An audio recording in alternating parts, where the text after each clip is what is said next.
एक दिन हमने पढ़ा पेपर में, हमारे आदरणीय सरजू राय जी ने शायद कोई पेपर में वक्तव्य दिया कि बड़ी निर्लजता के साथ मेयर पति बनना चाहते हैं। ठीक है, अच्छा देखिए भाई, हम एक बात बोल रहे हैं आप लोगों को, इसमें निर्लजता क्या है? लोकतंत्र है, हर आदमी को पार्टिसिपेशन का अधिकार है, ये हमारा संविधान ने मौलिक अधिकार दिया है, कोई किसी को चुनाव लड़ने से नहीं रोक सकता है, इसमें निर्लजता की तो कोई बात है नहीं।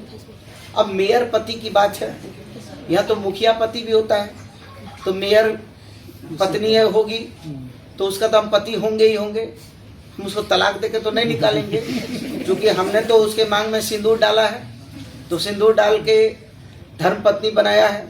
लेकिन आप जो रामचर्य पूजा कर रहे हैं और बगल में जो मधु जी को बिठा रहे हैं और मधु जी के साथ आप पूजा करते हैं, आपके अंदर हिम्मत है कि आप एक चुटकी मांग में सिंदूर उनका भर के उनको सम्मान दे देते?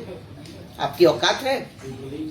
आपकी हैसियत से हिंदू धर्म में पत्नी को बैठा के पूजा होती है, आप उनको पत्नी बना के पूजा कर रहे हैं, लेकिन आपकी हैसियत नहीं है कि आप एक चुटकी सिंदूर देके उनको जो है समाज के सामने कहते कि हाँ साहब हमारी धर्म पत्नी उठाएंगे, हमने शादी किया है।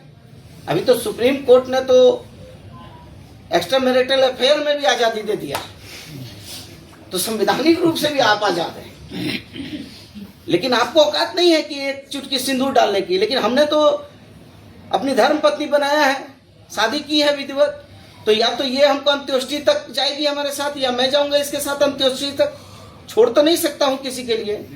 तो ऐसी ओछी और घटिया बात नहीं करनी चाहिए कि मेयर पति।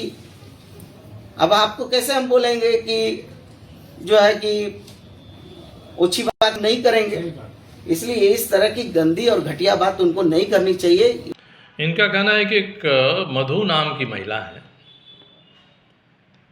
तो मैं पूजा पर बैठता हूँ यहाँ रामार्चा पूजा में, तो उनके साथ पति पत्नी के रूप में पूजा करता हूँ, मगर मेरी इतनी औकात या इतनी हैसियत नहीं है कि उनके मांग में मैं सिंदूर डाल दूँ।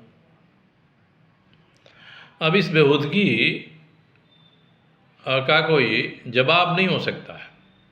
ये सही है, मधु जी मेरे साथ रहती हैं, केवल अकेले वहीं नहीं रहती हैं, उनका पूरा परिवार रहता है।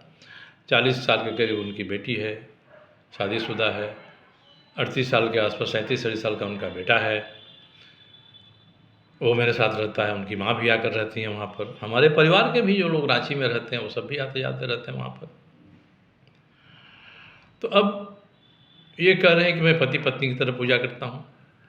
तो जो पंडित पूजा कराते हैं यहाँ पर, करीब 1 दर्जन पंडित लोग हैं जो पूजा में शामिल रहते हैं, तो जरा उनसे पूछ लेना चाहिए कि पूजा का संकल्प जब मैं करता हूँ या हम लोग करते हैं, पूजा का संकल्प में क्या करते हैं, किस तरह से करते हैं, पति पत्नी के रूप में करते हैं या अलग अलग व्यक्ति के रूप में करते हैं।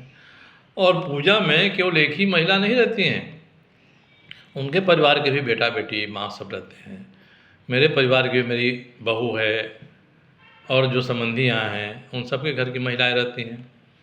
जो मेरी कार्यकर्ता हैं, मेरे लिए काम करते हैं चुनावों में, पार्टी में, वो महिलाएं भी रहती हैं। तो 2 दर्जन से अधिक महिलाएं और पुरुष सामूहिक पूजा करते हैं। अब इनको ये समझ में बात नहीं आती है, किसी ने इनको बता दिया और इसको ले उड़े। तो ऐसे जो लोग हैं, बन्ना गुप्ता जैसे लोग, ये हर नारी को उसके देह के दृष्टिकोण से देखते हैं। बन्ना गुप्ता की का एक वीडियो वायरल हुआ जिसमें व्हाट्सएप कॉल पर उस महिला का अंग देख रहे हैं, महिला अंग प्रदर्शित कर रही है और इसको लेकर देख रहे हैं। जब ये बात सामने आई तो इन्होंने एक FIR किया। 3 साल से ज़्यादा हो गया FIR किए हुए। FIR में पुलिस ने कोई नतीजा नहीं निकाला आज तक, और इन्होंने भी कभी जोर नहीं दिया कि भाई हमारा जो ये छाचित्र दिखाकर बदनाम किया था उसके लिए मैंने जो FIR किया है, पुलिस ने कार्रवाई क्या किया।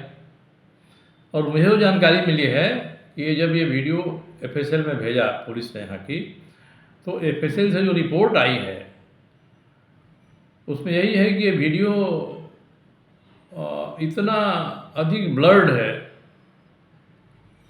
कि मुश्किल है कहना कि इसमें कट पेस्ट है या रियल है।